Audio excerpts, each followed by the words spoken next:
And you might have to pay a little money to do that, because of course this information has cost certain people a lot. There are certain personalities within the redemption movement, like Roger Elphick, for instance, or Winston Shrout, or Jack Smith, who have spent certain amounts of time in prison because they have taken the time to explore certain avenues and they've failed, and they've gone to prison and they've come back out again and tried another avenue. And over time they've found that there are certain things that work and things that don't work, and they've paid the price to learn those lessons.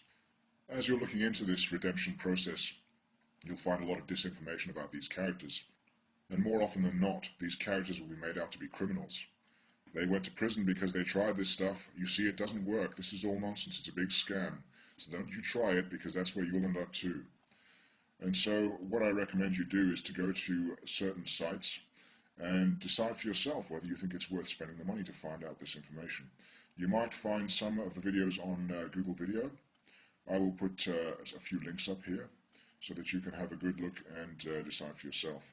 But essentially, it is going to take a lot of time, a lot of study, to implement this second option. You do not want to go into this with a frivolous attitude, unless you want to share a 6 by 6 foot cell with Big Jake, who likes to play mummies and daddies.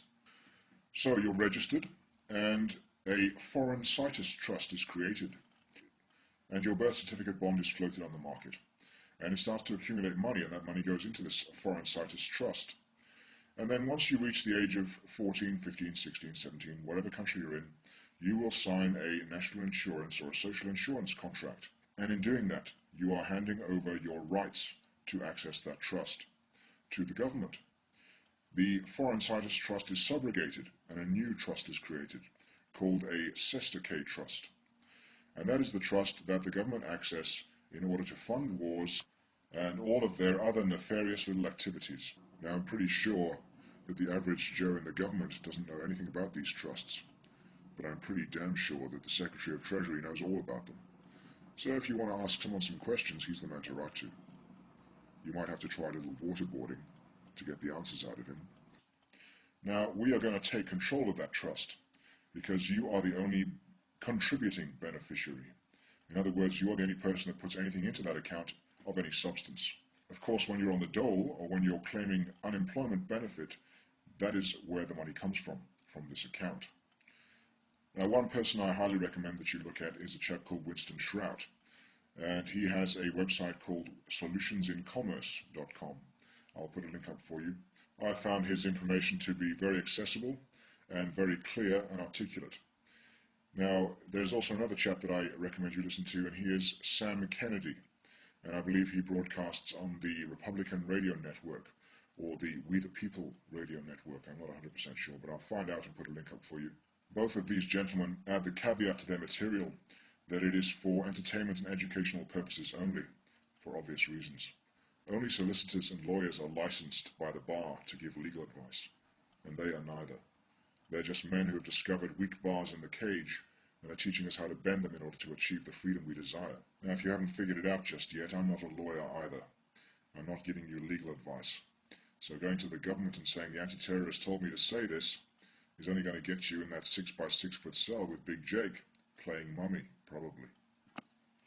To make the redemption process work for you, you would need to acquire a basic working knowledge of Uniform Commercial Code and create a contract between yourself and your strawman, a security agreement if you like. It also involves creating a bond using your birth certificate and using the accepted for value process. Then you would create a private indemnity bond based on that birth certificate bond, and it goes on from there. It would be foolhardy of me to say much more than that at this point, but do not be put off by the fact that we're talking about Uniform Commercial Code or financing statements. The information is presented in a very accessible way, and it is easy enough to get a grasp of once you tune in to the subject matter. Now, if you want to do some homework, if you're living in the United Kingdom, you could look for the British equivalent, for instance, of the UCC1 financing statement, or perhaps the equivalent of the 1099 OID form they have in the States. And that will lead you to further discoveries, and hopefully you'll keep in touch with me as you make them.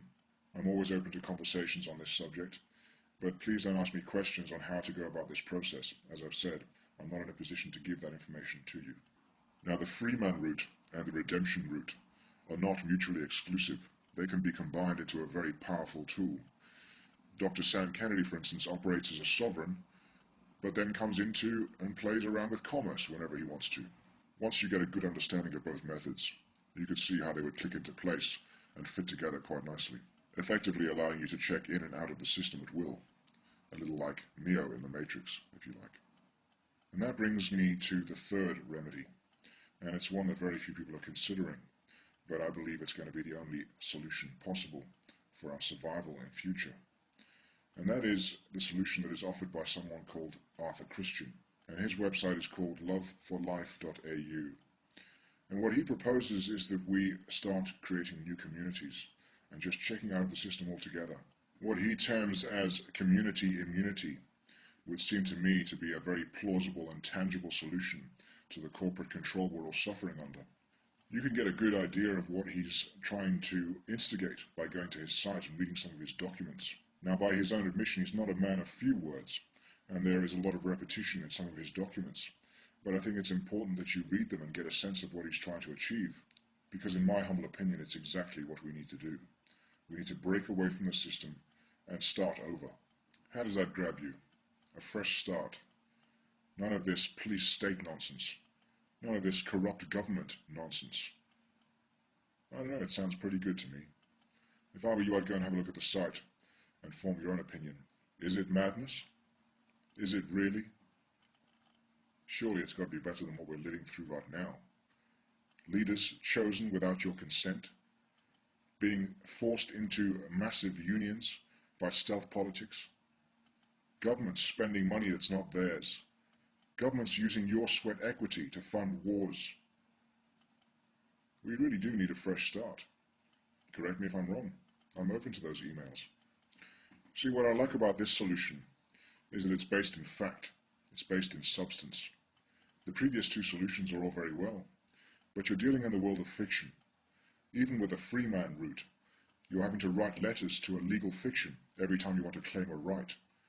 Every time you have an infraction with the system, every time the copper pulls you over, you're going to have to write a letter to some fictional entity to complain about what the policeman has done to you.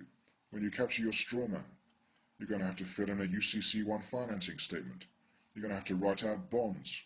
You're going to have to send all of your receipts via the 1099 OID form to claim your money back. It's all fiction. It's all nonsense. None of it exists in reality. All that is real is people interacting with each other, contracting with each other, without the state getting involved at every turn, licensing everything we do.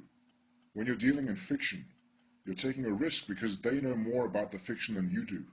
They created the language, they created the law, and they know the rules, and they speak with forked tongues so that you can't understand what they're talking about in courtrooms. They hold all the aces, and you're playing with twos and threes, and you're having to bluff your way through the whole card game, surviving day to day, living hand to mouth. Is that really freedom? Is that really what you want? Now, if I were you, I would go and explore this site and think about the possibility of doing something like that in this country, or where you are. I'm just throwing stuff at the wall to see what sticks. Just taking some time out to do a little housekeeping here, answer a few questions. I am very, very honored and grateful for your offers of donations, but for obvious reasons I cannot accept them. If you want to spend some money, go to the mercantile shop that one of my subscribers has set up. She's a lovely old girl, and she's set up a little shop there with Zazzle, and she's using artwork that some of my other subscribers have donated. You can buy cups and t-shirts and whatnot, and it will go to her local whatever it is. And effectively it means that you will have something to show for your donation. But again, I want to thank you very much for making that offer to me. I appreciate it very much. Another question that's coming in more and more frequently these days is, where can you get a black balaclava and sunglasses like these? Well, the answer is I don't know. I don't know where you can get a black balaclava, but I'm pretty sure it's a fairly standard item. The sunglasses are made by Silhouette. Now, don't you lot turn up outside Washington wearing this stuff. You'll have my YouTube channel closed down faster than I can blink. But I appreciate the sentiment, and I hope you'll stay tuned. Thanks for listening.